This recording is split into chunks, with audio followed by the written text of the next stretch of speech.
Allah'ın salamı olsun mənim bu videomu izləyib, baxıb görən hər kəsə.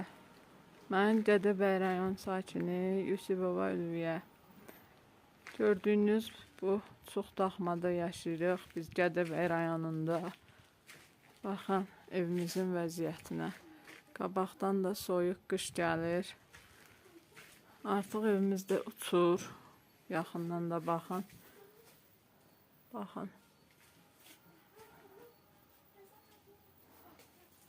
Bu ev üçün, uşaqlarım üçün dövlətə də müraciət etmişəm. Heç bir dövlət qurumu da bizə kömək etmir.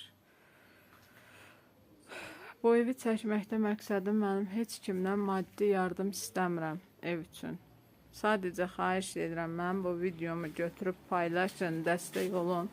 Xəbər səhifələrini tağ eləyin ki, bəlkə bizim bu vəziyyətimizi kimsə görüb, yəni dövlət qurumlarından kimsə baxa görə inşallah. Xahiş edirəm Allah xatirinə, bu məhərrəmlik ayının xatirinə görüb keçməyin, dəstək olun, götürün paylaşın. Baxın. Bu evdə görün kim gəlib yaşaya bilər. Amma mən bu evdə, bu təhlükənin içində 2 dənə xəstə körpə uşaq böyüdürəm. Uşaqlarımın hər ikisi də xəstədir. Bildiyiniz kimi Aytən anadan gəlmə bu çanaq oynağının çıxığı xəstəsidir. Təcil əməliyyat olunmalıdır.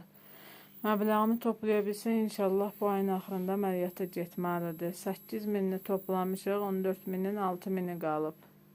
Xahiş edirəm, qurban olaram sizə. Allah xatirinə görüb keçməyin, dəstək olun. Kömək edin, bu məbləği da tamamlayaq. Ən azından nə olar Allah üçün. İmamlarımızın xatirinə götürüb paylaşın, xəbər səhifələrini tağ eləyin. Bildiyiniz böyük səhifələri tağ eləyin. Nə olar, yalvarıram sizlərə. Bu çətin vəziyyətdən mənim balamı xilas edin, dəstək olun, kömək edin. Sadəcə sizlərdən tək xahişim qızımın əməliyyatı üçün mənə kömək edin. Qurban olaram sizlərə. Hər axşamda canlı açırıq. İstəyən gəlib canlımıza da qoşulub dəstək ola bilər. İndidən hər kəsə təşəkkür edirəm. Allah köməyiniz olsun. Çox sağ olun.